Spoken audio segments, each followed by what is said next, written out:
Practice में, तो उनके ऊपर हम आज डिस्कस करें। और डिजीज़ को भी अगर आप पूछना चाहें तो डिजीज़ के बारे में भी हम यहाँ चर्चा कर सकते हैं।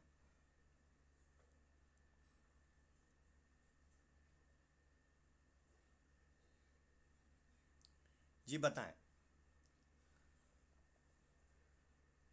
अपना हैंड रेज करते जाएं, हैंड रेज जो करेंगे उनसे ही क्वेश्चन अपन आपस में डिस्कस करेंगे, शायद उससे सभी के डाउट भी क्लियर हो जाएंगे।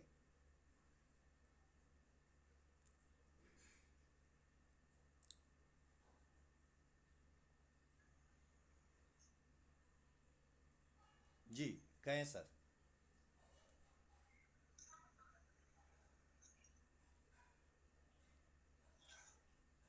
हेलो।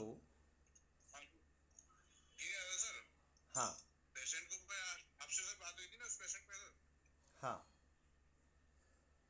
हाँ सर, प्रॉब्लम से रिलेटेड बात तो नहीं है ना सर, जो हाँ मैंने अभी ज्वाइन किया। ये जो डिस्कशन है ये कंप्लीट डिस्कशन है। जो भी प्रॉब्लम्स आपको डे टू डे लाइफ में क्लिनिकल प्रॉब्लम्स आ रही हैं, किन टॉपिक्स को हम पहले उठाएं, उन सभी चीज़ों के बारे में आप मुझे गाइड करें, तो उसी से हिसाब से हम आगे की, जो मैं बोल रहा था कि एक्स्ट्रा लेक्चर्स अपन करेंगे, तो ड्यूरेशन भी जी इस सर। कोर्स की कम हो जाएगी। और फिर आगे के जो अपने मंथ होंगे, जो अपन 8 मंथ का डिसाइड किया, उसमें टोटल अपन पेशेंट टू पेशेंट डिस्कशन किया करेंगे। जी।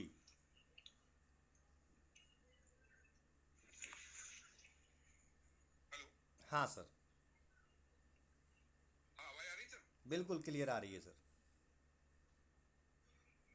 सर ये अपनी इससे रिलेटेड या जो पेशेंट आ रहे हैं सर उनसे रिलेटेड पूछना है सर। कुछ भी पूछ सकते हैं आप, कुछ भी, आपको जो भी हाँ डाउट सर, है। यही कह रहा था फिर, जो मैंने सर आपसे बात की थी ना, डिस्कशन किया था सर, जो ऑस्टियोआर्थराइटिस के लिए। हाँ हाँ। तो मैं स्नेह शोधन कर रहा हूँ कि उसके जॉइंट्स जो नी जॉइंट्स पहने हैं उस पर बहुत आराम मिल रहा है। ओके। लेकिन मैंने फिर देखा था उसके पैरों में सूजन जो नीचे आ चुकी है इधर। हाँ। और उसके जो ये वाली जो पहाड़ी सूज जो रहता है वहां पर दर्द था सर। जी। तो स्नेह शोधन सर वहां पे भी हो गया था उस टाइम। तो हम्म। उसका वहां पर बढ़ गया, मुझे लगता है उसका पित्त बढ़ा हुआ है सर। एक्चुअली यूरिक एसिड तो नहीं बढ़ा हुआ है सर उसका, वो हम्म। नॉर्मल था, आपको मैं बताया। हम्म। लेकिन उसकी सूजन इतनी थी सर, उसे मैं स्नेह शोधन वहां पे भी दिया था कि उसने कहा कि यहाँ पे भी दीजिए। तो उसका दर्द जो है तुरंत उसका बढ़ गया था थोड़ी देर बाद, फिर वो यहाँ से चल के गया। तो उसका पैरों में तो मुझे दिक्कत हुई थी, मतलब जो उसका पास सूज था और जॉइंट पेन में आराम हुआ। ठीक है। तो सर क्या यहाँ पे हम उसको गाउट लेके चलेंगे सर, क्या लेके चलेंगे सर?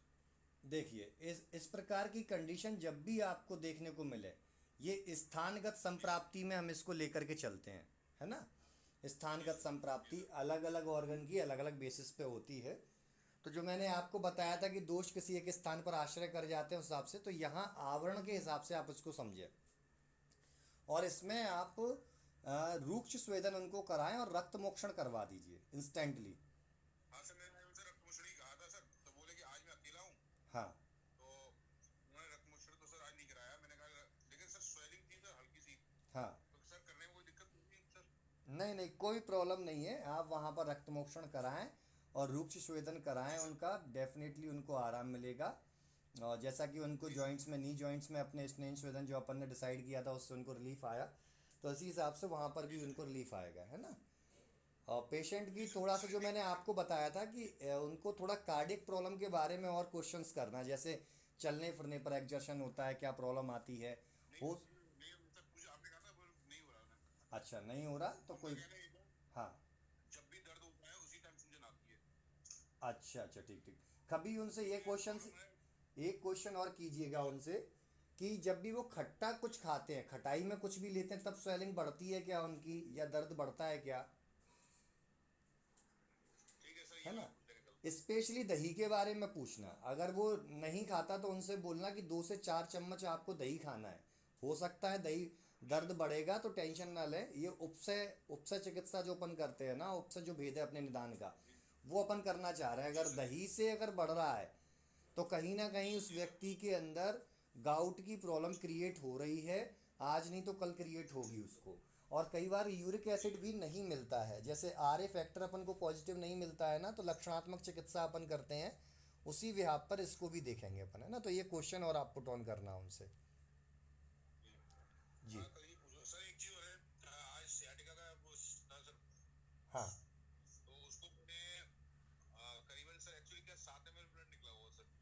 है। उससे चक्कर थोड़े चक्कर मेल पेशेंट थी सर। हम्म। तो उसका एक्चुअली क्या है, L4 L5 S1 ये इन्वॉल्व है। तो ठीक है। उसका पिन जा रहा था। हम्म। तो मैंने सर उसका नहीं 7 ml ब्लड निकाला था, तो उसे चक्कर आने लगे थे सर। ठीक है, तो उनका इसलिए एच मैंने बी सर कितना था उनका? आपको जी सर। एच बी कितना रहा होगा? एचओ सर उनका था सर 9-10 के बीच में था सर उनका। तो उन्होंने हम्म। बताया था कि 9 से ऊपर मेरा, क्योंकि उनका रिपोर्ट जो है सर थी नहीं, तो 9 से रक्त ऊपर था मोक्षण और कहाँ से 10 से किया था कम था। अपन ने? सर आप जैसे आप बताते हैं 2 से उसी के छिपरमन से जो सर वहाँ पर छिपरमन से 2 अंगुल जो पास में से जो वैन जा रही थी वहीं से किया था मैंने। ठीक है। ठीक है, आप जब जी भी ये लंबर पेन का पेशेंट आए तो आप गुल्फ प्रदेश से रक्त मोक्षण करना, आप कभी भी, है ना, पहला पॉइंट। मैं दो। ग्रुप से ही कर रहा था, नजर हाँ। नहीं आ रहा था सर, ग्रुप से नजर नहीं आ रहा था। उसका पैर अच्छा थोड़ा अच्छा हेल्दी थी अच्छा सर, अच्छा। तो वो नजर ग्रुप से ही मैं कर रहा था सर, लेकिन ग्रुप से नजर नहीं आ रहा था। तो ठीक मैंने ठीक। फिर वो सर पैर पे ही मैंने फिर मैंने किया कि हाथ से मिल जाए। उनकी उसको रिपोर्ट्स सर एक में तो ऐसा उनकी रिपोर्ट्स में डिस्क बल्ज आ रही थी क्या? सर डिस्बल नहीं, केवल केवल उनके कंप्रेस थी सर। कंप्रेस और डीजनरेशन पॉइंट आ रहा होगा। हाँ। ठीक है अगर ठीक है। सर मैं उसकी उनकी सिटी स्कैन है वो सर मैं आपको भेज दूंगा। और एक पॉइंट, हाँ उनको आप सर आराम से मिला है सर, ठीक मैंने ठीक। जितना ब्लड निकाला उससे आराम मिला है सर। हाँ हाँ। इसमें मैं क्या होता है, मैं हाँ आपको देखो इसमें कुछ कंडीशंस बताता हूँ जो डिस्कशन अपन ने आज इसलिए रखा ताकि सभी को क्लियर हो। और सभी के जो, ऐसा नहीं कि मैं ही बोलूँ, सभी के जो एक्सपीरियंस है अपने भी बता सकते हैं। मैं हमेशा से कहता आया हूँ कि ये सीखने के लिए नहीं है, सिखाने के लिए नहीं, ये दोनों चीज़ों के लिए है। ये जो अपने कोर्स लॉन्च किया है, ये सीखने और सिखाने दोनों का ये एक एक्सपीरियंस है। तो जब भी आपके पास यहाँ कई कंडीशंस मिलेंगी, एक कंडीशन मिलेगी जी कि सर। आपका डिस्क बल्ज होगा, तो उसको कफ जी कफ आवृत बात समझ के चिकित्सा करेंगे, है ना। कफ जी आवृत बात चिकित्सा करेंगे, यहाँ रक्त मोक्षण का अच्छा रिजल्ट मिलता है। और थोड़ा सा यहाँ पर जी रुक्ष स्वेदन का बहुत बढ़िया रिजल्ट मिलता है, और रासना सप्तक क्वाथ बहुत बढ़िया रिजल्ट यहाँ देता है, जो मैंने आपको पहले भी डिस्कशन पे ऑन कॉल अपने बात हुई थी। जी दूसरा, जी जब ये जो कंडीशन आप बता रहे हैं, इस कंडीशन में दो पॉइंट मिलते हैं। एक तो जो आप वर्टिब्रा बता रहे हैं वो वर्टिब्रा डिजनरेटिव होंगी और कंप्रेस्ड होंगी। जी दूसरा पॉइंट जी क्या जी देखने को मिलेगा कि कुछ अदर पेशेंट्स में हो सकता है, इनमें भी मिले, कुछ अदर पेशेंट में डीजनरेशन के साथ में जो स्टीनोसिस मिलेगी, क्वाड्रा इक्विना की स्टीनोसिस मिलेगी वहाँ पर। जी ये एमआरआई में हमेशा देखा करें, अगर एमआरआई है तो बढ़िया है, अगर नहीं है तो फिर लक्षणात्मक रूप से मैंने बताया है कि वात के जी लक्षण जो अपन ने पढ़े हैं, मैंने आपको चैप्टर का भी नाम बताया था जब मैं पढ़ा रहा था तब। फिर से मैं उसका, मैं इस फोटो निकाल करके चरक संहिता से डाल दूंगा। तो वात के जो लक्षण है, उसकी गतिविधि, क्या खाता है क्या पीता है, उसके हिसाब से भी हम डिस्कशन कर सकते हैं। अब जब डीजनरेशन किसी व्यक्ति की बोन्स में बहुत ज़्यादा हो रहा है और डिस्क स्पेस, जो इंटरवर्टिबल जो स्पेस होता है वो कम हो रहा है, इन दैट मीन्स कि यहाँ पर वात वृद्धि बहुत ज़्यादा है, ऐसे व्यक्ति में सबसे अच्छा रिजल्ट देना है तो आप मात्रा बस्ती के साथ कटी बस्ती प्लान करें। मात्रा बस्ती के साथ कटी बस्ती। और अगर मात्रा बस्ती भी पेशेंट कई होते हैं नहीं करवाना चाहते, मैं देखता हूँ अपने यहाँ पर, वो कहते हैं नहीं सर ये क्या प्रोसीजर कर रहे हो कि एनल एरिया से आप डालो, कई को असहजता होती है, तो कोई दिक्कत नहीं, आप कटी बस्ती करें उनकी। कटी बस्ती करेंगे तो बेटर रिजल्ट आपको मिलेगा। और जिन व्यक्तियों में क्वाडा इक्विना में मात्रा स्टीनो, बस्ती हाँ जी, जी, मात्रा बस्ती सर मैं कराऊंगा सर, मैं वो खुद ही सर मैंने दे दूंगा सर, वो खुद कर लेंगे। ठीक ठीक, अच्छा मेरे जान पड़ोस में कोई भी होगा तो। अच्छा हाँ अच्छा अच्छा। ठीक है, तो उनको आप गाइड कर दीजिएगा मात्रा बस्ती के लिए कैसे प्रोसीजर किया जाता है, तो वो घर पे भी कर सकते हैं, कई वैद्य करवाते भी, हम भी देते हैं उनको, तो कर लेते हैं। दूसरा पॉइंट जो है कि क्वाडा इक्विना पर जब भी स्टिनोसिस हो, क्वाडा इक्विना पर जब भी स्टिनोसिस हो, तो उसमें बात प्रदान कफज व्याधि मानते हैं। देखो दोनों पॉइंट समझने का कोशिश करना। एक डिस्क बल्ज हो रही है तो वो कफ आवृत बात है, मतलब वहाँ मुख्यतः कफ का आवरण है। दूसरा होता है जी बात प्रदान कफज व्याधि, मतलब बात का अनुपात कफ से ज़्यादा है। जब बात जी का जी अनुपात कफ से ज़्यादा है तो डीजनरेशन हो रहा है, डीजनरेशन की वजह से वह क्वाडा इक्विना कंप्रेस हो रही है, और जो सी एस एफ फ्लूइड का जो आवागमन है वो हमेशा प्रॉब्लम क्रिएट करता है। तो ऐसी कंडीशन में आप वहीं सैक्रम के बीचों बीच पॉइंट जो होता है, हमारी लंबर के बीचों बीच पॉइंट, बैक बैक पॉइंट जो रहता जी है, वहाँ पे आप कपिंग थेरेपी कर दीजिए। कप लगा दीजिए, जी 3 कप लगा दीजिए छोटे छोटे, और ब्लड निकाल दीजिए। इंस्टेंटली पेशेंट को रिलीफ मिलेगा, इंस्टेंटली पेशेंट को रिलीफ मिलेगा, है ना। तो ये प्रोसीजर, ये तीन कंडीशंस मेजरली, सबसे ज़्यादा तीन कंडीशन यही मिलती हैं, इसके अलावा चौथी कभी मिलती ही नहीं है ना। जी। और कोई आपको जैसे क्लिनिकल मेथड में जैसे मैं आपसे क्वेश्चन कर रहा हूँ, सभी सुने, क्लिनिकल मार्केटिंग करते वक्त पेशेंट फ्लो बढ़ाने के लिए कोई प्रॉब्लम अगर आ रही है कि आप कैसे अपने क्लिनिक की मार्केटिंग करें जिससे आप अपने क्षेत्र में ज़्यादा फेमस हो, उसमें कोई प्रॉब्लम आ रही हो तो बताएं, तो नेक्स्ट सेशन में उसका रख लूँगा।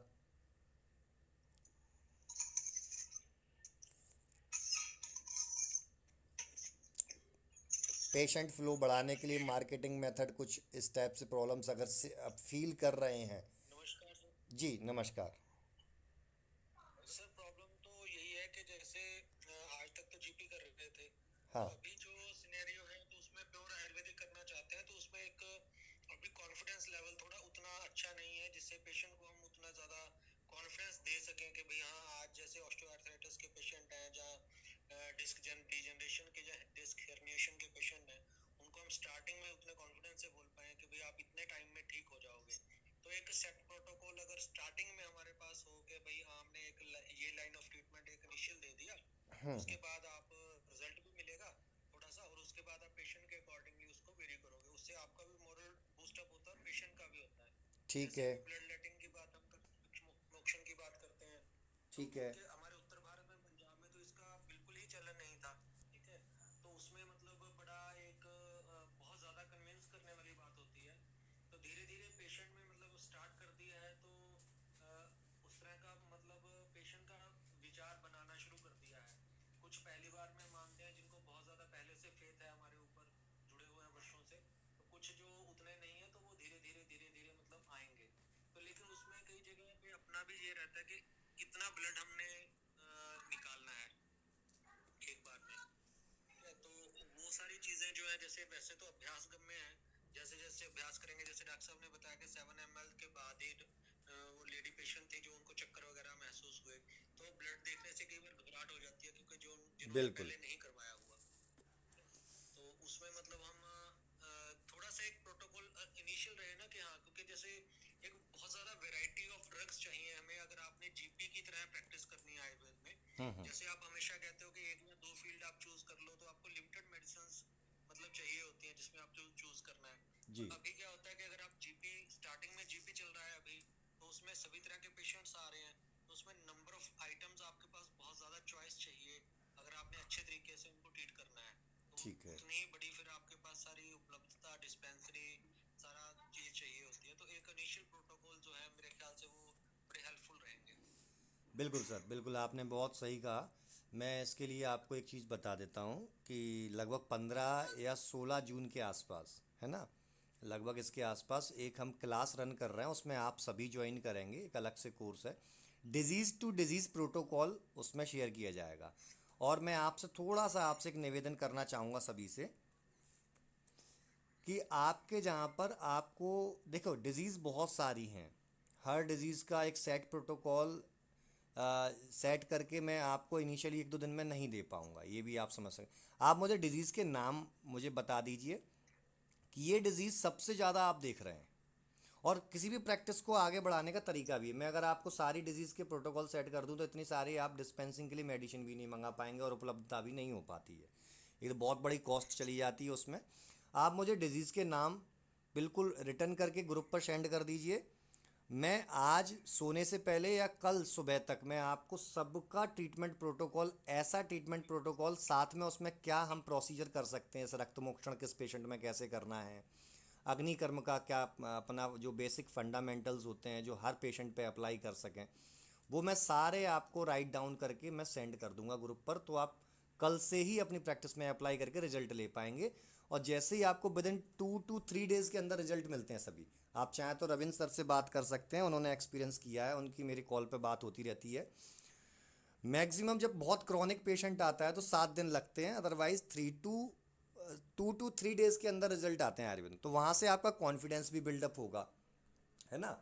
तो ये चीज़ आप थोड़ा सा मेरे साथ शेयर कर दीजिएगा, सभी अपने अपनी डिज़ीज़ के, तो मैं उन सभी डिज़ीज़ों को राइट डाउन करके जो मेरा एक्सपीरियंस है, मेरे सीनियर सर का एक्सपीरियंस है, वो सारे एक्सपीरियंस आपको राइट डाउन करके दे दूंगा, है ना।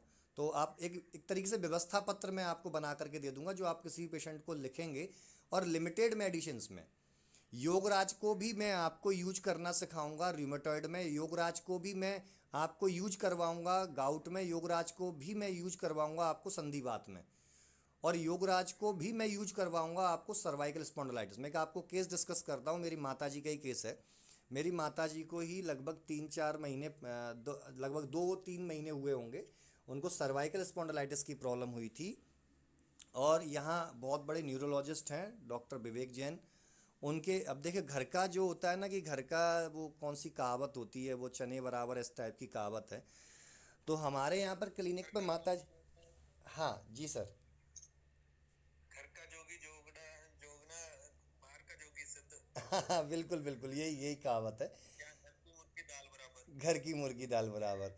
तो क्या है कि माता जी खुद देख रही हैं, और इत्तेफाक से क्या हुआ, माता जी खुद देख रही हैं कि ये ऐसे ऐसे क्रॉनिक, क्योंकि मेरे पास सर्दी जुकाम बुखार के पेशेंट ना के बराबर हैं, क्रॉनिक पेशेंट ज़्यादा हैं। अब प्रैक्टिस इस प्रकार से ईश्वर ने करवा दी, या वो ले जाना चाह रहे हैं शायद क्रॉनिक डिजीज़ की तरफ। तो वो देखती हैं कि पेशेंट्स इसके पास इस टाइप से आ रहे हैं। उसके बावजूद भी मैंने कहा ठीक है, मैं ठीक तो कर दूंगा, मैं मन में सोच रहा था कर दूंगा, लेकिन मैंने कहा आप एक बार जाइए वहाँ पर, दिखा के आइए। भैया लेकर के गए, दिखा के आए। ठीक है, रेफरेंस दे दिया तो जल्दी वहाँ पर वेट नहीं करना पड़ा, डॉक्टर के रेफरेंस से जल्दी देख लिया। 15 डेज, 15 दिन हो गए, और वो क्या देते हैं, सिर्फ सिर्फ आपको ऐसी दवाइयाँ देते हैं जैसे क्लोनाजीपाम वगैरह, जिससे आप सोते रहें, एंटी डिप्रेसिव ड्रग देते हैं। अब उनको इतनी ज़्यादा नींद आने लगी कि वो दिन भर सो ही रही हैं। परेशान होकर के उन्होंने खुद बोला कि बेटा तेरे पास कुछ है। और इत्तेफाक से उसी दिन शाम को मेरे प्रीवियस सर्वाइकल के पेशेंट रिपीट हुए, जिनकी कंप्लेंट ना के बराबर थी, उन्होंने उनको देख लिया। तो मैंने कहा कि सिर्फ मैं ट्रीट करूंगा, लेकिन मेरे अकॉर्डिंग चलना पड़ेगा। तो वही निदान परिवर्जन अपन कराते हैं, तो वो करवाया मैंने उनको। दूसरा, सिर्फ ओनली 2 ड्रग्स, मैं आपको ओनली 2 ड्रग्स सर्वाइकल स्पॉन्डिलाइटिस में, एक विस्तंदुक बटी, दूसरा योगराज गुग्गुलू। ओनली 2 ड्रग्स, विस्तंदुक बटी और योगराज गुग्गुलू, केवल मैंने ये चलवाए 2 BD विस्तुंदक बटी, और 2 TDS में योगराज चलवाया। और विद इन 2 to 3 डेज उनकी सारी कॉम्प्लिकेशन समाप्त हो चुकी थी, सारी कॉम्प्लिकेशन। और एक भी एलोपैथिक ड्रग उसके साथ नहीं चल रही थी। और आज वो कंप्लीटली क्योर हैं, टोटल मेडिसिन बंद है। तो इस प्रकार से मैं आपको वो व्यवस्था पत्र लिख करके दूंगा कि गिनी चुनी आप 10-15 मेडिसिन से ही सारी डिजीज़ में रिजल्ट ले पाएंगे, है ना। कि किस डिजीज़ में कितना डोज रखना है, कैसी कंडीशन हो, एक्यूट है तो क्या डोज रखेंगे, क्रॉनिक है तो क्या डोज रखेंगे, मैं सारा प्रोटोकॉल सेट करके विद इन 2 डेज मुझे दे दीजिए, 2 दिन के अंदर आपको मैं शेयर कर दूंगा। लेकिन प्लीज़ आपसे थोड़ी सी मेरी एक प्रार्थना है कि कल मुझे दोपहर तक एक बार रिमाइंड ज़रूर कोई भी करा दे, कि मेरी भूलने की आदत ज़्यादा है, उसके लिए माफ़ी चाहता हूँ। क्योंकि इस समय काफ़ी काम चल रहा है, अभी ऐप अपना डेवलपमेंट हो रहा है, तो उस पर भी काफ़ी काम चल रहे हैं, उसमें कई ट्रेनिंग्स हो रही हैं हम लोगों की ऐप से रिलेटेड, तो वहाँ पर भी थोड़ा समय चला जाता है, ड्यूटी पे भी जाता है, क्लिनिक पे भी और यहाँ क्लास पे भी। तो वो आप मेरे को बता दीजिएगा, ये प्रॉब्लम मैं आपकी 100% सॉल्व कर दूंगा सर। और कोई नेक्स्ट क्वेश्चन आपका जैसे हो या। अभी हाँ जी। जैसे अभी रविंद्र सर ने वो डिस्क वाले पेशेंट की बात करी, जी। तो सर जैसे उसमें डेसिकेशन है, डिस्क जो है डीजनरेट हो रही है, ठीक है। जी। और ऐसे ही आपने इसमें मतलब आपने जैसे मात्रा वस्ती और कटी वस्ती का प्रावधान करने के लिए बताया, ठीक है। और एक आपने क्वाडा क्विना में मतलब बताया कि वात प्रधान कफज व्याधि होती है, ठीक है, वहाँ पे कपिंग इस्मा से ब्लड लेटिंग करने के लिए आपने बताया। और एक कफावृत वात की वृद्धि, जहाँ पे मेरे ख्याल से डिस्क हर्निएशन होती है, जी। ठीक है। ये तीसरी कंडीशन आपने बताई, जिसमें मतलब दोनों टांगों में मतलब स्टिफनेस आ जाती है, कि वो कटी ग्रह जिसे बोलते हैं हम, जी। ठीक है। थोड़ी देर खड़े रहने से या थोड़ा चलने से कटी ग्रह हो जाता है, जाम हो जाता है सब। जी। तो ऐसी कंडीशन में सर हमें टखने के पास से रक्त मोक्षण करना चाहिए तो क्या दोनों टांगों से करना चाहिए? देखिए सर, मैं यहाँ पर अगर मैं रक्त मोक्षण का एक कंसेप्ट जो बताऊँ, जो मुझे भी समझ में आता है और हर तरीके से सही है। रक्त मोक्षण के 2 से 3 कंसेप्ट होते हैं। एक तो पहला कि ब्लड के अंदर अगर यूरिक एसिड या रूमेटॉइड आर्थराइटिस अगर बढ़, वो सॉरी रूमेटिक फैक्टर बढ़ रहे हैं, तो उनकी अमाउंट को कम करना। एज सच वो कुछ ऐसा नहीं करने वाला कि बहुत कोई चमत्कार होता हो तो अपन उसको सोचे। वो इंस्टेंटली एक तरीके से इमरजेंसी ट्रीटमेंट है। जैसे आपके पास पेशेंट आया कार्डियक अरेस्ट का, आपने सॉर्बिटेट दे दिया तो उसको आराम मिल गया, बट उसका ट्रीटमेंट प्रोटोकॉल अलग से चलेगा। जी। तो जब क्वाडा इक्विना में आप कपिंग करते हैं स्टीनोसिस में, तो वहाँ सीएसएफ का जो प्रेशर आ रहा होता है हमारी नर्व्स के ऊपर, वो प्रेशर रिलीज हो जाता है कुछ समय के लिए। बाकी जो ट्रीटमेंट प्रोटोकॉल जो अपन देते हैं जैसे योगराज वगैरह, जो भी डिपेंड करता है कंडीशन के हिसाब से, तो वो उस प्रॉब्लम को सॉल्व आउट करने के लिए काफ़ी होता है। क्योंकि मैं आपको बताऊं, वात दोष में रूक्ष गुण के होने की वजह से वहाँ की जो ब्लड वेसल्स और जो वहाँ की जो सप्लाई होती है, जो भी सीएसएफ की सप्लाई होती है, वो श्रिंक कर जाती है, सिकुड़ जाती है, संकुचित हो जाती है, जिस वजह से उसका फ्लो वापस नहीं आ पाता, रिवर्स फ्लो वापस नहीं आ पाता। तो वो पूरी फिजियोलॉजी बिगड़ जाती है। ठीक इसी प्रकार जब डिस्क बल्ज होती है, तो डिस्क बल्ज होने का रीज़न क्या है? डिस्क बल्ज होने का रीज़न ही सबसे बड़ा चीज़ है कि वात वृद्धि होने की वजह से वो जो कफ दोष है स्थान से विच्युत हो गया है, अपने स्थान से हट गया है, जिसको श्लेषक कफ कहते हैं। और उसको अगर वापस लाना है तो वायु की गति अनुलोमन करना पड़ेगा। अब यहाँ पर रक्तमोक्षण जो अपन करते हैं, रक्तमोक्षण करने का सिर्फ एक चीज़ होती है कि रक्तमोक्षण आपने कर दिया। अब रक्तमोक्षण भी आयुर्वेद में कई तरह का बताया है कि बात में किससे करना है, पित्त में किससे करना है, कफ में किससे करना है, लेकिन अपने यहाँ पर कॉमन प्रयोग कर रहे हैं। आयुर्वेद ऐसा है कि हर चीज़ में काम करता है। तो जब रक्तमोक्षण करते हैं तो एक धातु का क्षय हो जाता है। कौन सी धातु का क्षय होता है? रक्त का क्षय हो गया। कभी आपने अस्थि मोक्षण, कभी शुक्र मोक्षण, कभी मेद मोक्षण, कभी मांस मोक्षण नहीं पढ़ा होगा। आपने बमन पढ़ा है जो रस धातु की शुद्धि के लिए होता है, और आपने ब्रेचन पढ़ा है जो पित्त दोष की शुद्धि के लिए होता है। और तीसरा प्रोटोकॉल आप जो पढ़ते हैं वो रक्त धातु की शुद्धि के लिए, यानी रक्त क्षय हुआ है वहाँ पर।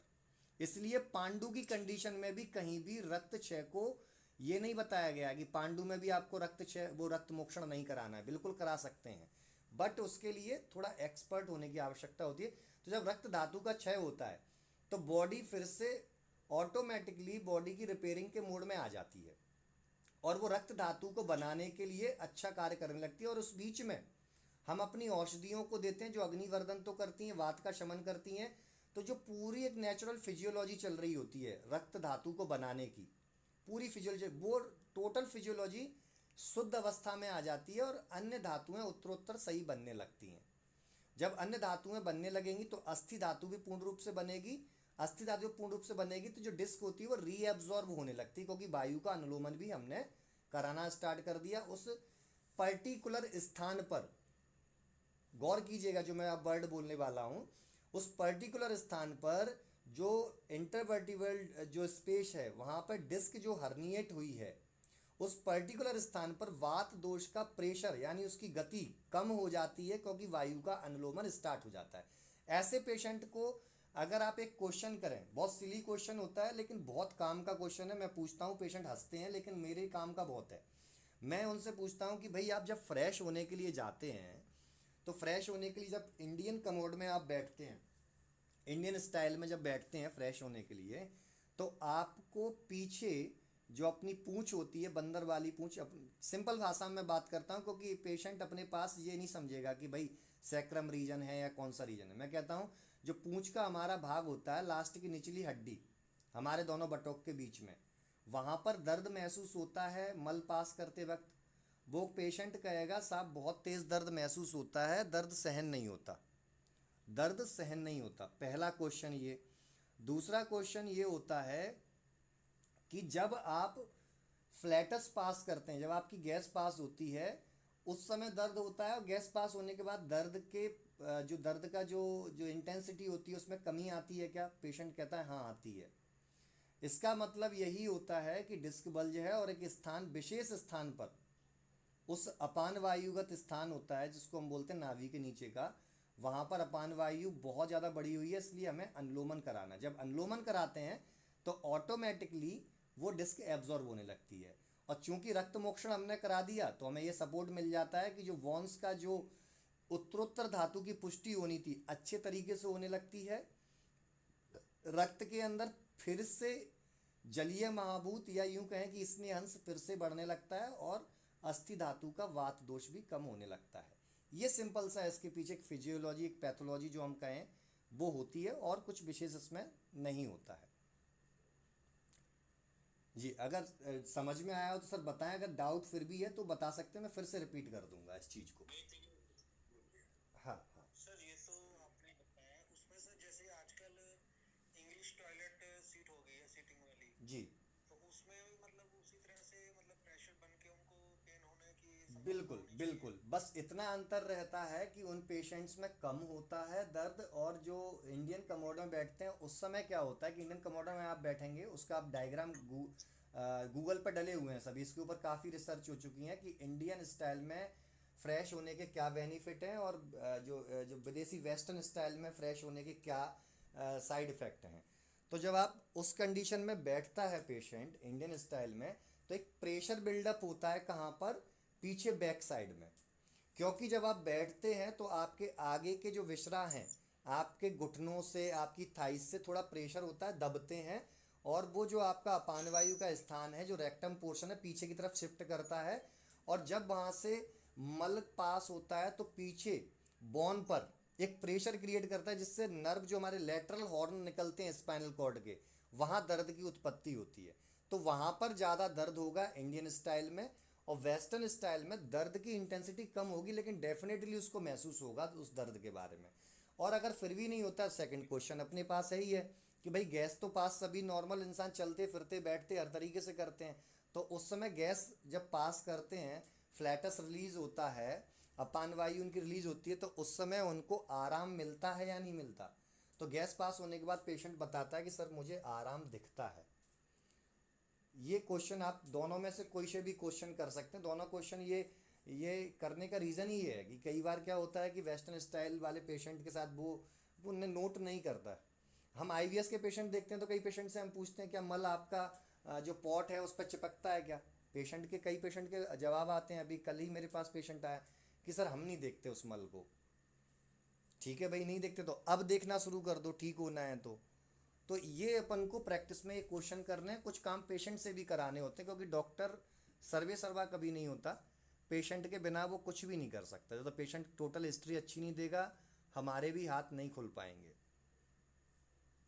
ये तो करना शुरू कर दिया सर पेशेंट को, जैसे पॉटी का कलर, स्मेल पूछना, वो चिपकता है नहीं चिपकता, चिकनापन, ये सारी चीजें पूछना। हम्म और एक पे हर पेशेंट का ज्यादातर यही जो है जवाब होता है जो इंग्लिश सीट पे है कि हम नहीं देखते सर नीचे क्या है ना। हम्म। और सर उनको फिर बोला कि जैसे लड़की थी बच्ची 12 साल की, कि आप इसका जो मल है इसको बाहर करवाइए एक पॉलीथीन के ऊपर, फिर उसको वापस बहाइए और देखिए कि चिपकती है या नहीं मोमजामे के साथ। हम्म तो उन्होंने वैसा करके बताया भी, रिस्पॉन्स भी दिया, जैसे उनको कन्विंस किया, बताया सारा। हम्म तो सर अभी जो मेरा जो एक क्वेश्चन था, जैसे कफावृत वात डिस्क में जो डिस्क बल्ज है, हम्म। उस कंडीशन में रक्त मोक्षण जैसे कटिग्रह हो जाता है, तो दोनों टखनों से कर सकते हैं? बिल्कुल बिल्कुल कर सकते हैं सर, लेकिन जहाँ पर डिस्क बल्ज होती है उस कंडीशन में मैं आपको जी एक और रक्त मोक्षण की साइट बता दूं। अपना जो सैक्रम का पोर्शन बीचों बीच मिड पोर्शन जो होता है, जी। उसके दोनों साइड में, लेटरल साइड में अगर आप उस समय रक्त मोक्षण कराएंगे तो उससे ज़्यादा रिजल्ट वहाँ पर देखने को मिलते हैं। जो आपने मतलब वात प्रधान कफल व्याधि का तीसरा ऑप्शन जो दिया था हाँ हाँ उसकी हाँ तरह। हाँ हाँ। जैसे जो क्वाडा इक्विना है जो है बात प्रदान कफज व्याधि है, उसमें मिड पॉइंट पे कराना है, मिड पॉइंट पे कराना है। देखिए अच्छा। मैं डायग्राम से बना करके आपको बता देता हूँ तो और क्लियर हो जाएगा। ये पेशेंट के लंबर रीजन है, और ये स्पाइनल कॉर्ड उसकी आ रही है ऊपर से, और यहाँ से सैक्रम रीजन जी ये स्टार्ट हो गया उसका। अब जो क्वाडा इक्विना में जो स्टिनोसिस हो रही है, प्रेशर बिल्डअप हो रहा है, जो बात प्रदान कफज व्याधि है, तो वहाँ हमें जो रक्त मोक्षण कराना है वो इस पॉइंट पे कराएंगे, इस पॉइंट पे कराएंगे।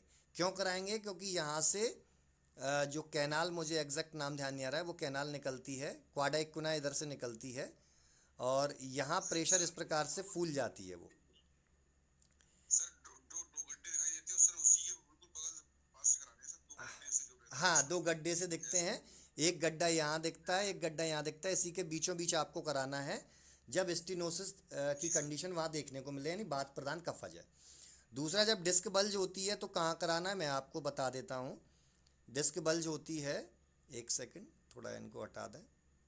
हाँ, डिस्क बल्ज होती है नहीं, तो अगर हम, किसी की जी, स्वेलिंग है तो सर उसमें कर सकते हैं सर, ये कपिंग थेरेपी सर, स्वेलिंग है अगर। कहाँ किस स्थान पर स्वेलिंग है सर? जैसे सर उसके पैरों पे सर, मैंने आपको बताया कि जो अपना इंद्रवस्ती पैर का जो है सर, वहां से लेके नीचे तक स्वेलिंग थी सर उसकी। हम्म। तो उसको मैंने कहा भी था, तो उसने नहीं कराया, लेकिन मेरे कहने का मतलब ये सर, अगर स्वेलिंग है, बहुत ज्यादा भी नहीं थी सर, हल्की सी थी सर, हम्म। माइल्ड स्वेलिंग, हम्म। इस स्थिति में करा सकते हैं सर? बिल्कुल बिल्कुल करा सकते हैं, बिल्कुल करा सकते हैं। तो लेकिन थोड़ा सा एक प्रोसीजर रखना, या तो उसका हेमोग्लोबिन टेस्ट हो अपने पास तो बेटर है, अगर नहीं है तो उस पेशेंट को थोड़ा सा लिक्विड में कुछ भी जूस वगैरह पी के आने को बोलना आप उसको। बिल्कुल करा सकते हैं। लेकिन उस पेशेंट में जहाँ आप बता रहे हैं कि पैरों में एडिमा है, तो वहाँ आप अगर जो गुल्फ प्रदेश है वहाँ से कराएंगे तो इसकी अपेक्षा रिजल्ट वहाँ ज़्यादा अच्छे मिलेंगे। ठीक है सर। नहीं सर, कभी कभी नजर नहीं आते तो सब मजबूरी में सर उस वहाँ आसानी से मिल जाता है सर। हाँ, ये तो फिर आप वहाँ से भी करा सकते हैं। देखो, सिर्फ इतना फ़र्क पड़ता है, कोई काम 4 दिन में हो रहा है तो 5 दिन में हो जाएगा। जो पेशेंट दुनिया भर से परेशान होकर के आया, अगर हमारे यहाँ 5 दिन वेट नहीं कर सकता, तो आपके ठीक हो करने के बाद भी वो ठीक नहीं रहेगा, फिर से वापस उस बीमारी को पैदा कर लेगा, है ना? क्योंकि वो पेशेंट ईमानदार है ही नहीं है। अपने यहाँ बोला गया है ना, आडवान विषक वश्य ज्ञापका सत्वान अपीचा, कि भैया वैद्य के अनुसरण का पालन करने वाला होना चाहिए। तो वो चीज़ क्लियर है। एलोपैथी सिस्टम में जा करके वो कहते हैं भाई आपको एडमिट होना पड़ेगा, और पेशेंट कहता है साहब एडमिट होकर क्या करेंगे, लेकिन फिर भी उसकी इच्छा नहीं है, फिर भी एडमिट होता है। वो मैं आपको एक चीज़ बता दूं कि पेशेंट को वो आईपीडी में क्यों रखते हैं। आईपीडी में इसलिए रखते हैं कि उन्हें मालूम है पेशेंट है बदमाश, वो घर पे जाके कुछ नहीं करने वाला जैसा उनको कराना है। आईपीडी में रखते हैं, वही एंटीबायोटिक्स के इंजेक्शन देते रहते हैं। बस आईपीडी में आने के बाद क्या चीज़ें सुधरती हैं उसकी, एक इन्वायरमेंट सुधर जाता है कि एक तो उसके आसपास जो रिश्तेदार होते हैं ना, वो आके कहते हैं अरे भाई तू तो बड़ा बीमार है, अरे अब तो यार तेरा गड़बड़ हो गई। ये जो फालतू के नेगेटिव पॉइंट बोलने वाले होते हैं ना, वो उसके मनोवत स्रोतों को दृष्टि करते हैं, तो वो लोगों का आना बंद हो जाता है। डायरेक्ट बोल देते हैं आईसीयू में कोई नहीं जाएगा। ठीक है भाई। दूसरा क्या है कि उसको मूंग की दाल या हरी सब्जियों का जूस या उबली हुई सब्जियां देना शुरू कर देते हैं, डाइट चेंज कर दी। बाकी जो एंटीबायोटिक वो दे रहे हैं ना आईपीडी में, वही एंटीबायोटिक बाद में जब उसको डिस्चार्ज करते हैं तो घर के लिए लिख देते हैं। ट्रीटमेंट में कोई डिफरेंस नहीं आता। शायद सर आपने किया हुआ आईसीयू में काम तो आपको मालूम होगा, कोई विशेष डिफरेंस नहीं आता है, बस वहाँ इन्वायरमेंट चेंज हो जाता है। अपने आयुर्वेद में क्या है कि अभी आईपीडी का सिस्टम ज़्यादातर जगह चला नहीं है, और लोगों के लिए प्रिय भी नहीं है कि आयुर्वेद में भी भर्ती करते हैं। ये पॉइंट उनके लिए ऐसा लगता है जैसे चमत्कार कर रहे हो। तो वहाँ पर अपन को पेशेंट को अपने वश में करना होता है कि भाई यार तुझे अगर ठीक होना है, तू 100 जगह भाग के आया है, 101 भी जगह अगर जाना है तो भले ही जाओ, लेकिन अगर ठीक होना है तो मेरे कहे के अनुसार आपको चलना पड़ेगा। ठीक करने की गारंटी रही मेरी। तो जो मैं बता रहा था कि डिस्क बल्ज वाला जो पेशेंट है, वहाँ ये स्थान होते हैं, ये स्थान जो सर ने बताया ना सिंपल लैंग्वेज में, कि गड्ढे जो होते हैं उन गड्ढों के बगल वाले साइड के इन स्थान पे आप एक एक कप लगा दीजिए, वहाँ रिजल्ट आपको बहुत अच्छा मिलेगा। एक एक कप आप लगा देंगे, बहुत अच्छा रिजल्ट मिलेगा जी। नेक्स्ट क्वेश्चन अगर सर आपका कोई हो तो बताएं। सर एक चीज पूछना चाह रहा था सर, अभी पेशेंट था जी। तो उसको सर, वो उसका सर मतलब एपिलेप्सी पेन था सर। ठीक है और सर, आपकी वॉइस कट रही है, थोड़ा फिर से बोलें। हेलो सर, क्वेश्चन सर कर रहे थे क्वेश्चन कुछ।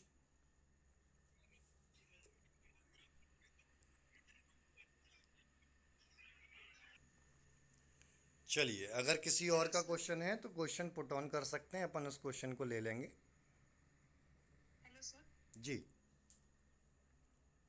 सर मेरा ये क्वेश्चन है कि जो वैद्य अपने स्टार्टिंग फेज में है प्रैक्टिस के, जी।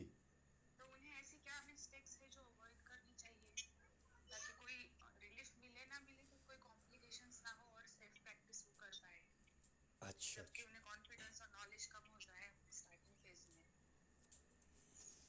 अच्छा डॉक्टर साहब, आप अभी न्यू प्रैक्टिस कर रहे हैं या काफ़ी टाइम हो गया?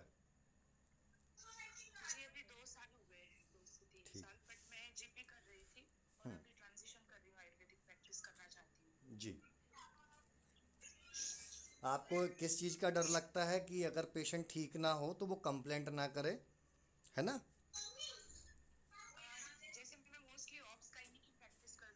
प्रेगनेंसी ज्यादा होते हैं, तो उनमें कोई कॉम्प्लिकेशंस ना हो, बेबी पर कोई इफेक्ट ना हो, यही है। ठीक है। देखिए डॉक्टर साहब, क्या होता है, जैसे आपने एएनसी का बताया, तो वहाँ क्या है कि लगभग 14 प्रकार के हाई रिस्क के पॉइंट बताए गए हैं, तो आपको शायद वो क्लियर होने चाहिए। जहाँ पर मैं कुछ पॉइंट्स आपको बता देता हूँ। एक तो वहाँ पर अपन एचबी पॉइंट को देखते हैं। दूसरा पेडल एडिमा की कंडीशंस देखते हैं। तीसरा उनका एलएससीएस हुआ है क्या, प्रीवियस सिजेरियन सेक्शन है क्या। चौथा जो हम देखते हैं कि उनका हाइट के अकॉर्डिंग वेट सही है या नहीं है। इस प्रकार से 14 पैरामीटर हैं उसके। तो वो 14 पैरामीटर्स आप पहले तो उसको क्लियर कर लीजिए, गूगल पर मिल जाएंगे। जब अब आयुर्वेद दृष्टि से हम देखते हैं, कभी भी आयुर्वेद दृष्टि से कोई सा भी जीव का निर्माण हो रहा हो, तो उस समय पे धातु पोषक चीज़ों का प्रयोग कराएं। पहला पॉइंट, धातु पोषक चीज़ों में शतावरी, अश्वगंधा, ये सारी चीज़ें आती हैं जो हम बलवर्धक चीज़ें, जैसे मैंने आपको रसायनवाजों का फोटो भेजा है, उसमें सारे कंपोनेंट डले हैं, वो सभी धातु पौष्टिक चीज़ों में आ जाते हैं। दूसरा पॉइंट क्या होता है कि ऐसे पेशेंट को ट्रीट करते वक्त हमें कभी वायु का अनुलोमन कराने वाले द्रव्य का प्रयोग ज़्यादा नहीं करना है। ज़्यादा नहीं करना है, जैसे क्या हो गया, साल्ट का प्रयोग ज़्यादा नहीं कराना होता उनको, हमें जीरे का प्रयोग नहीं कराना होता ज़्यादा। कई डॉक्टर बोल देते हैं जीरा खाओ, उससे ये हो जाता है, वो हो जाता है। स्पाइसी फूड मटेरियल नहीं करना होता है। और 3 पॉइंट, सारी चीज़ों को छोड़िए, 3 पॉइंट को मैं क्लियर कर देता हूँ। आयुर्वेद दृष्टि से बोला है कृमि, वात और अभिघात, मतलब वर्म्स, डिवर्मिंग कराना है, जिसके लिए एक स्पेशल पॉइंट होता है। यहाँ आयुर्वेद में आप बिडंग का प्रयोग कर सकते हैं, कोई प्रॉब्लम नहीं आने वाली बच्चे को, ना माँ को कोई प्रॉब्लम आने वाली। दूसरा होता है वात दोष को बढ़ाने वाली चीज़ें, जो मैंने अनुलोमन से बोला कि अनुलोमक द्रव्यों को ज़्यादा प्रयोग नहीं करना है। पेशेंट को कॉन्स्टिपेशन हो रहा है, ईसाब गोल का हश्क प्रयोग करें वहाँ पर। आप हरड़ का प्रयोग कर सकते हैं। हरड़ अनुलोमन, ज़्यादा अनुलोमन नहीं करती है। हरड़ मल का पाचन करके मल को बाहर निकालती है, ठीक है। और सबसे सेफेस्ट ड्रग मैं यहाँ बोलूँ, जो मैंने अपनी फैमिली में, अपने परिवार में, अपने दोस्तों के साथ प्रयोग किए हैं उनकी वाइफ की प्रेगनेंसियों में, वो सबसे अच्छा होता है रसायन चूर्ण। रसायन चूर्ण का प्रयोग आप 9 महीने तक लगातार कर सकते हैं, एक भी प्रॉब्लम नहीं आने वाली। अब उनकी डिजीज़ जो भी पेशेंट में आती है, जैसे जनरल प्रैक्टिस में कई पेशेंट्स, कई जो महिलाएं हैं प्रेगनेंसी में, उनको फीवर आ रहा है, जुकाम है, तो जितनी भी आयुर्वेद ड्रग्स हैं सभी सेफ़ हैं। चाहे आप सुदर्शन चूर्ण चलाना चाहें, चाहे आप ग्लोए घनबट्टी चलाना चाहें, आंख बंद करके चलाइए, कोई प्रॉब्लम नहीं आने वाली। ताली शादी चलाइए, कोई प्रॉब्लम नहीं आने वाली। त्रिवन कीर्ति चलाइए, कोई प्रॉब्लम नहीं आने वाली, बिल्कुल। लेकिन कोशिश करें जब भी आप ज़्यादा उष्ण द्रव्यों का प्रयोग करें, तो वहाँ दुग्ध अनुपान आप कर दीजिए, कोई प्रॉब्लम नहीं आएगी। अब दूसरा पॉइंट जो आपने बताया कि पेशेंट हमारे पास आता है, पेशेंट अगर ठीक ना हो तो भी पेशेंट, अब सीधी सी मैं आपको क्लियर बता दूं, जो मुझे भी डर लगता था कि नहीं यार, पेशेंट आया मेरे पास और वो ठीक नहीं हुआ, इतना सारा रुपये उसने खर्च कर दिया और मैं ठीक नहीं कर पाया, अब वो लड़ने ना लगे। क्योंकि मेरे साइड का जो बेल्ट है, जो एरिया है, वो चंबल रीजन है। आप सभी ने सुना होगा कितना ख़तरनाक रीजन रहा है। यहाँ लड़ाइयाँ बहुत जल्दी होती हैं और यहाँ प्रैक्टिस करना थोड़ा और टेढ़ी खीर हो जाती है।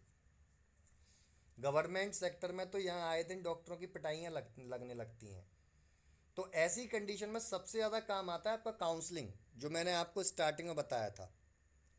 काउंसलिंग सबसे ज़्यादा ज़रूरी है। पहला पॉइंट, एक डायलॉग आप रट लीजिए। ये डायलॉग बता रहा हूँ, ऐसा डायलॉग है जो आपको रटना है तो रटना ही है। जैसे मूवी में उसने रट के बोल दिया, तो वैसे आपको बोलना है हर पेशेंट को। पेशेंट आकर के मांगता है हमसे गारंटी, एलोपैथी में नहीं मांगेगा, आपसे और हमसे मांगेगा कि गारंटी है कि ठीक कर दोगे। उस पेशेंट से कहो सीधा सा कि भाई, जब भगवान ने ये शरीर तुम्हें दिया तब गारंटी दी थी कि तुम बीमार होगे या नहीं होगे। गारंटी लेनी है तो इलेक्ट्रॉनिक्स के शोरूम पर चले जाओ, वो 5, 10, 50 साल की गारंटी दे देंगे, हम नहीं देते। एक डॉक्टर अपने अनुभवों के आधार पर प्रयास करता है।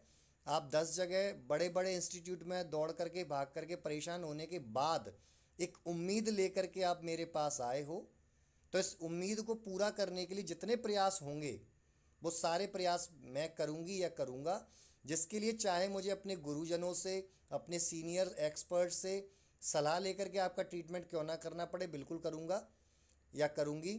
बट आपको धैर्य रखना पड़ेगा और जो मैं शर्तें लागू करती हूँ वो सारी चीज़ों का पालन करना पड़ेगा। तो जब आप ये बोल देते हो तो पहले आप स्वतंत्र हो जाते हो कि अब जो भी प्रॉब्लम आनी है उसके लिए पेशेंट प्रिपेयर है, और अगर वो ठीक होता है तो ठीक है, नहीं होता तो डॉक्टर ने पहले ही उसको आगाह कर दिया है। ये मैं अपने अकॉर्डिंग नहीं बोल रहा हूँ, ये हमारी इंडियन गवर्नमेंट ने मेडिकल लॉ में भी बताया है कि पेशेंट का आप ट्रीटमेंट करो या ना करो, अगर आपने काउंसलिंग नहीं की तो वो आपके ऊपर कोर्ट केस कर सकता है कि डॉक्टर ने मुझसे फ़ीस ली है। वो फ़ीस क्या होती है? वो चिकित्सा शुल्क नहीं होता है, वो परामर्श शुल्क होता है। और वो परामर्श ही हमने पेशेंट का नहीं किया कि तुझे भाई ये बीमारी क्यों हुई, तूने क्या ऐसा पास्ट में किया जब तुझे ये बीमारी हुई, अब तू आगे क्या करने वाला है जिससे ये बीमारी बढ़ करके किस में चेंज हो जाएगी। फॉर एग्जांपल, पेशेंट को एसिडिटी है, पेशेंट आपके पास आता है कि सर मुझे एसिडिटी है और ऐसी सी प्रॉब्लम है, सब जगह पेंटॉप और ये रेनिटिडिन वगैरह खा खा के परेशान हूँ, मुझे आयुर्वेद से सॉल्यूशन चाहिए। उसको बता दो उसकी पूरी हिस्ट्री लेने के बाद, हिस्ट्री में कुछ नहीं लेना होता, आहार और विहार लेना होता है और लाइफ स्टाइल उसकी पूरा जानकारी लेनी होती है। तो वो जानकारी आपने ले ली और पेशेंट को बता दो कि यार ये चीज़ें तुम कर रहे हो और अगर ये चीज़ें करते रहोगे तो आपको इन फ्यूचर गैस्ट्रिक अल्सर हो सकते हैं, और उसके बाद भी नहीं रुके तो सीए ऑफ स्टोमक या सीए ऑफ इंटेस्टाइन भी हो सकता है। आगे की ये अवस्थाएं हैं। मैं काउंसलिंग कर रही हूँ, मेरा काम है समझाना ना कि डराना। अगर आप हमारे अकॉर्डिंग इन चीज़ों को खाना बंद करेंगे या ऐसी चीज़ें करना बंद करेंगे तो आपको डेफिनेटली रिजल्ट आएगा। और रिजल्ट के लिए मैं आपको 7 दिन की पहले मेडिसिन दे रहा हूँ। 7 डेज़ में अगर आपको 19-20 भी, ये डायलॉग होते हैं, 19-20 भी डिफरेंस दिखता है तो मेरे पास 7 दिन के बाद आप मेरे पास फॉलोअप के लिए आएंगे, आगे ट्रीटमेंट प्लान करेंगे। ये स्टार्टिंग फेज में जो ट्रीटमेंट कर रहे होते हैं वैद्य, जिनको कॉन्फिडेंस नहीं है खुद के ऊपर, आयुर्वेद शास्त्र के ऊपर भी इतना जल्दी कॉन्फिडेंस नहीं आता है, क्योंकि सर ने बोला कि ये अनुभूत चिकित्साएं होती हैं कि जब अनुभव करते हैं तो हमारा कॉन्फिडेंस समय के साथ बढ़ता है। देखिए कॉन्फिडेंस कब आता है, इसका एक फॉर्मूला है, मैं आपको सभी के साथ शेयर करना चाहूँगा। ये फॉर्मूला, हालांकि पहले मैं कई स्किल बेस्ड प्रोग्राम भी मैंने कई कंपनियों के लिए किए हैं, छोटी मोटी कंपनियों के लिए, तो वहाँ इन चीज़ों को शेयर करता था। कॉलेज टाइम में मैं थोड़ा एक्टिव रहा हूँ तो उस टाइम पे करता रहता था, कुछ एक्स्ट्रा इनकम हो जाती थी, क्योंकि कॉलेज टाइम में 50 खर्चे होते हैं, आप भी जानते हैं, क्योंकि हम ज़्यादा खर्चीले होते हैं उस समय, बहुत ज़्यादा रईसी दिखा रहे होते हैं। तो उसमें कॉन्फिडेंस की सबसे बड़ा जो स्ट्रक्चर है वो कॉन्फिडेंस आता है आपके एक्शन, एक्शन से आपको मिलेगी नॉलेज,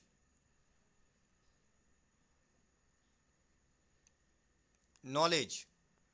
और ये नॉलेज जब आपको मिलती है उसमें आपको पता चलता है क्या करना है और क्या नहीं करना है, डूज एंड डोंट दोनों आपको मिलते हैं। जब आपको पता चल जाता है ना कि आपको क्या करना है क्या नहीं करना, तब आता है कॉन्फिडेंस।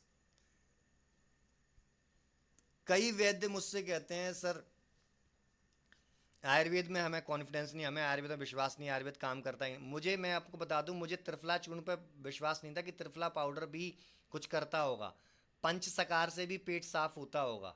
सिंपल से मैं टीवी पर देखता था ये अभी पेट सफा आने लगे हैं, पहले वो आता था कायम चूर्ण, कि कायम चूर्ण पेट साफ करता होगा क्या नहीं करता होगा, डाउट होता था लिखने में।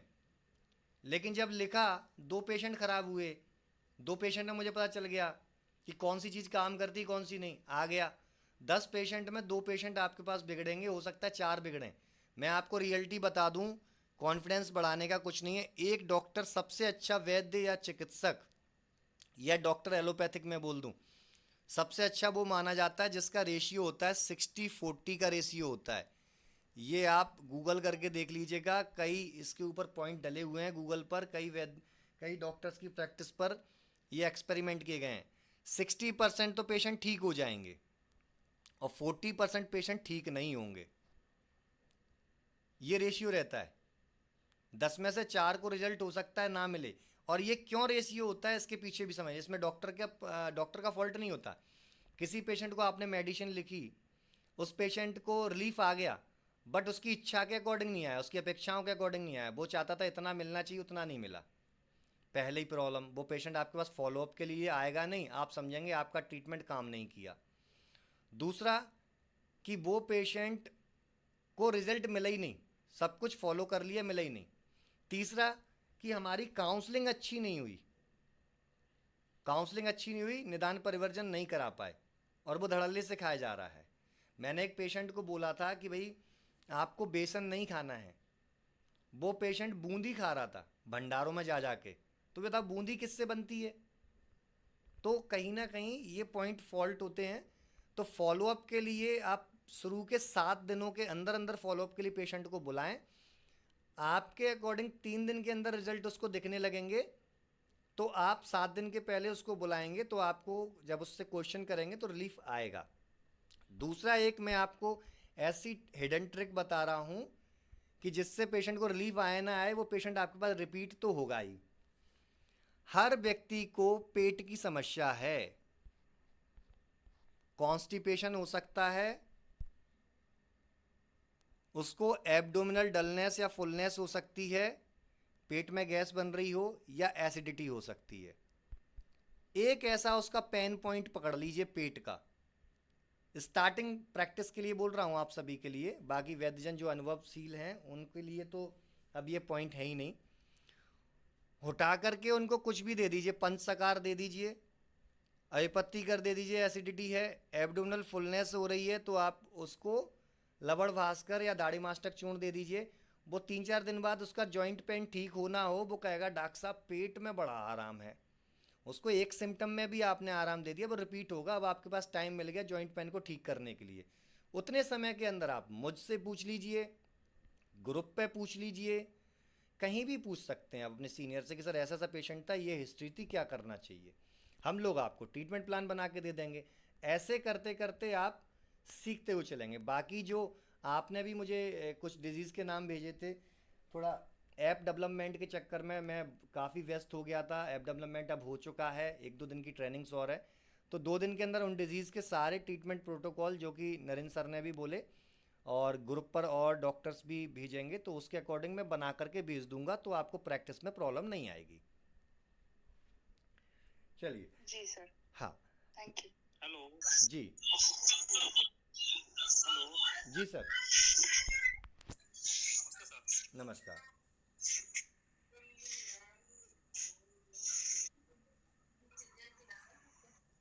सर 52 इयर्स मेल पेशेंट हैं। ठीक है। हेलो। हाँ जी, हाँ जी। 52 इयर्स का मेल पे है पेशेंट। हाँ। उसको फुट ड्रॉप की प्रॉब्लम है और राइट लेग में मसल वेस्टिंग है।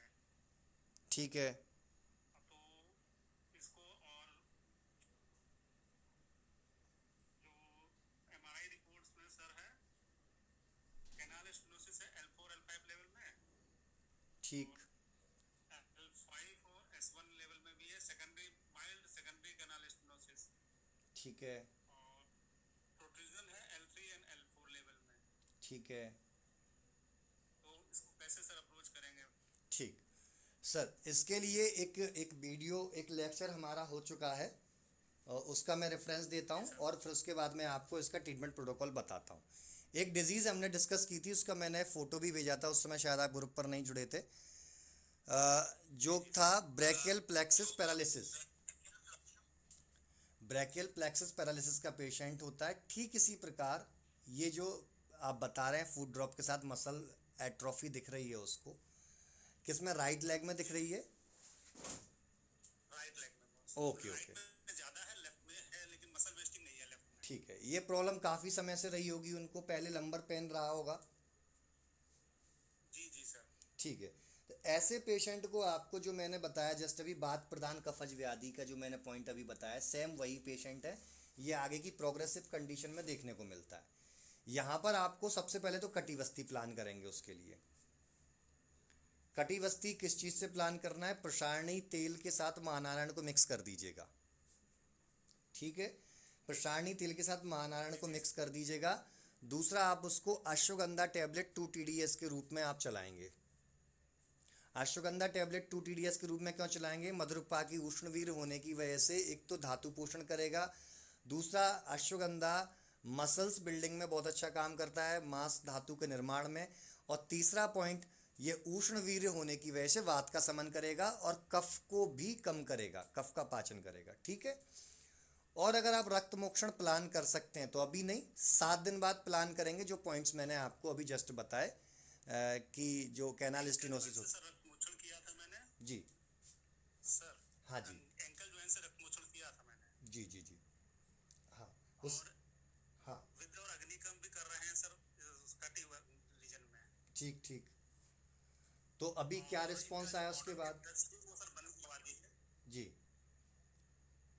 डेफ्लेजोकोर्ट और प्रीगाबलिन और एक दो और मेडिसिन चल रही थी सर। ठीक है। वो एक सप्ताह हो गया पेशेंट मेरे पास आए हुए, उसको बंद करवा दिया सारा है। ठीक बाकी है। सारा ट्रीटमेंट ये आयुर्वेद का है बस। अभी क्या रिस्पॉन्स आया 1 वीक के अंदर उनको? अभी वो बता रहे हैं कि मुझे जो पहले दवाई खा रहे थे और अभी जो है कुछ मतलब सब नॉर्मल है, जैसा जैसा पहले था वैसा है, लेकिन दवाई सब बंद करवा दी मैंने मॉडर्न वाली। अच्छा, मॉडर्न की बंद करने के बाद प्रॉब्लम बढ़ी नहीं है, अभी स्टेबल है ना? ना। हाँ। जी सर। ठीक है ठीक है, मतलब अपने प्रोग्रेसिव कंडीशन में जाने से रोक लिया। तो पहला तो आप जो मैंने आपको बताया है कि उनको कटिबस्ती आप प्लान कीजिए, रक्त मोक्षण आपने किया है, तो मैंने जो लंबर रीजन पर रक्त मोक्षण का पॉइंट बताया वहाँ से आप रक्त मोक्षण करेंगे। दूसरा, जो अश्वगंधा टैबलेट 2 TDS के फॉर्म में रासना सप्तक क्वाथ 100% चलाना है इसको, इसको आप मिस नहीं करेंगे। रासना सप्तक क्वाथ की टैबलेट भी आती है वैद्य रत्नम की, और अगर क्वाथ फॉर्म में चला सकें, ड्राई पाउडर अगर उसका मिल जाए कहीं पे, ड्राई पाउडर के रिजल्ट बहुत ज़्यादा बेटर होते हैं, क्वाथ प्रिपेयर करके करें वो। तीसरा जो है वात गजांकुश रस और विस्तुंदुक बटी। वात गजांकुश रस उसको 2 TDS और विस्तुंदुक बटी 2 BD। विस्तुंदुक बटी दुग्ध के साथ देंगे। ये आप उनको 10 दिन के लिए प्रिस्क्राइब कीजिए, अगले 10 दिन के लिए। फिर 10 दिन बाद 10 दिन के लिए प्रिस्क्राइब करेंगे। उसके बीच में जब आप फॉलो अप लें तो एक बार ज़रूर इस ग्रुप पर डिस्कस कीजिए, जब वो आने वाला हो पेशेंट, आगे का ट्रीटमेंट प्रोटोकॉल क्या है, फिर मैं आपको बताऊंगा वहाँ पर कि आगे अपन और क्या इसमें ऐड करेंगे, है ना?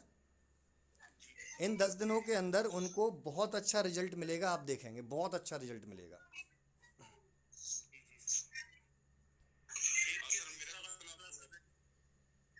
को भी रिक्वायर्ड हो सकता है कुछ क्वेश्चंस मुझे आपसे और पूछने पड़े और पेशेंट से भी पूछने पड़ सकते हैं, क्योंकि ऐसे केस बहुत डिफ़िकल्ट होते हैं।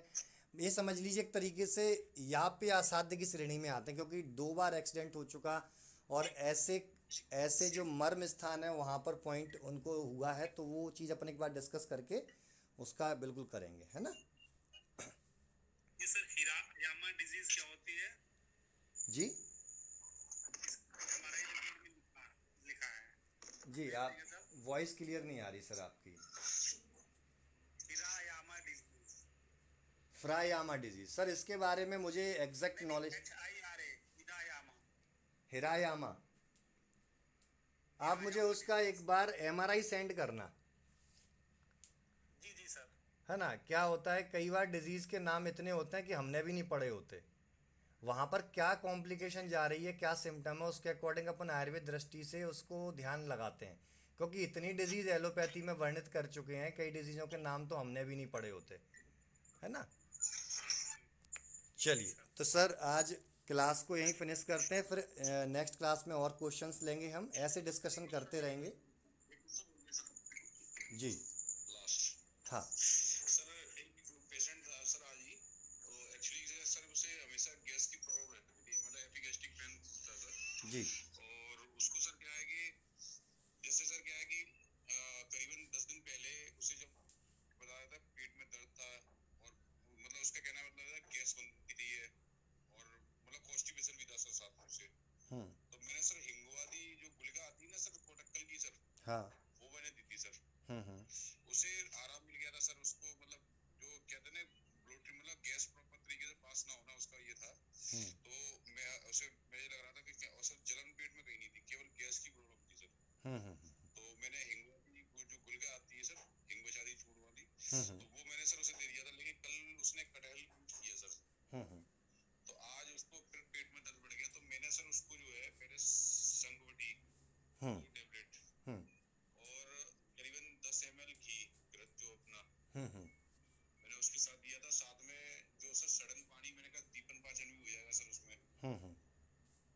मैं सर कनका सब देने वाला था, सोच रहा था, क्योंकि कनका सब था नहीं सर उस टाइम में।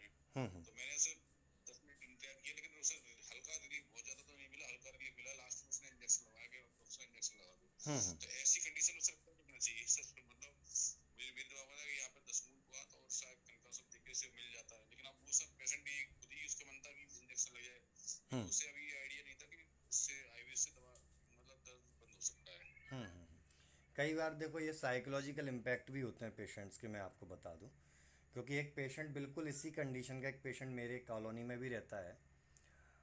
उन पेशेंट के साथ भी सेम यही कंडीशन हुई थी और मैंने 4 चम्मच उनको गाय का घी पिलवाया था। और वो तो कह रहे थे मुझे इंजेक्शन लगवाना है, इंजेक्शन लगवाना है। क्योंकि उनके फैमिली के जो मेंबर थे उन्होंने कहा कि नहीं डॉक्टर साहब जब कहेंगे तभी लगवाएंगे। और हमने उससे बोल दिया कि इंजेक्शन नहीं लगवाओगे, और रात का टाइम था। तो हमने सीधा झूठ बोला कि अभी आपको एडमिट करेंगे, 10-15 हज़ार रुपये से निपटा देंगे। अब सोच लो कि जाना है जा चले जाओ, नहीं जाना तो वेट करो। 15 मिनट के अंदर उनको रिलीफ आया। अब जो आप केस बता रहे हैं ये प्योर वातज दुष्टि का केस है। वात का अवरोध हुआ है, वात का प्रतिलोम हुआ है, वात की रूक्षता बढ़ी है यहाँ पर, है ना। तो जी इस जी। कंडीशन में आप क्या करें, दाढ़ीमास घृत को आप जब भी आपके पास पेशेंट आए तो दो चीज़ कीजिए। एक मैं आपको बता रहा हूँ, सिवा ड्रॉप करके आता है। उसमें अनुलोमक द्रव्य हैं, जीरा वगैरह ये सब इनके अर्क डले हुए हैं। या अर्क अजवाइन आपके पास रखो आप। अब एक बार जैसे अगर सिवा मिल जाता है, SIVA करके है, JS के या JR की कंपनी का है, जिसका 777 ऑयल आता है, उसी कंपनी का है। तो उसके लगभग 10 ड्रॉप आपको 1 कप गुनगुने पानी के अंदर डालने हैं, 1 कप गुनगुने पानी के अंदर। लेकिन ये पिलाओगे कब, पहले आप उसको 3 से 4 चम्मच दाढ़ी मास्टर घृत या नॉर्मल गाय का घी पिला दीजिए। और सिवा ड्रॉप को आप 10 बूंद 1 कप पानी में डाल के पिलाएंगे तो उसको पेन में रिलीफ आने लगेगा, इंजेक्शन लगवाने की जरूरत नहीं पड़ेगी। ये तो एक इमरजेंसी ट्रीटमेंट के रूप में अपन यूज कर सकते हैं। अब उनका ट्रीटमेंट प्रोटोकॉल आपको बनाना है तो महाशंखवटी का प्रयोग करें आप। शंखवटी उतना फास्ट रिजल्ट नहीं देती है, क्योंकि दोनों के कंटेंट में डिफरेंस है। बट थोड़ा सा आप उसको करें महाशंखवटी। और दाढ़ी मास्टर घृत खाने से पहले आधा चम्मच आपको खाना है। और दूसरा जो आप उसमें यूज कर सकते हैं, जीर खाद्य रिस्ट का प्रयोग कर सकते हैं आप उसमें। ऐसे पेशेंट को इससे बहुत अच्छा रिलीफ मिलता है और वो क्योर होता है परमानेंट। अगर जीर खाद्य रिस्ट नहीं है तो आप अभिपत्ति का चूर्ण का प्रयोग कर सकते हैं। क्योंकि टोटल वायु का अनुलोमन कराना है और स्नेहन कराना है। इंटेस्टाइन में रूक्षता है, आंतों में रूक्षता है, बस उसको दूर करना होता है। तो ये दोनों पॉइंट आप बिल्कुल ध्यान रखें। कि एक तो आपको जो आर्क अजवाइन या फिर सिवा मिल जाता है, सिवा ड्रॉप का थोड़ा जल्दी काम है, वो प्रिपरेशन थोड़ा अच्छे तरीके से बनाते हैं। तो उसको 10 बूंद आप 1 कप पानी में डालेंगे, उसको 4 चम्मच गाय का घी पिलाने के बाद आप उसको वो 10 बूंदें या दाढ़ी मास्टर घृत है तो वो डाल के 10 बूंदें आप उसको पिलवा सकते हैं। बिल्कुल रिजल्ट मिलेगा और बहुत जल्दी रिजल्ट मिलेगा, है ना। तो चलिए फिर क्लास को फिनिश करते हैं। बाकी नेक्स्ट क्वेश्चन बीच में कभी भी ले लेंगे, आप जब चाहें उस दिन हम डिसाइड कर सकते हैं इस प्रकार की क्लास। चलिए फिनिश करते हैं।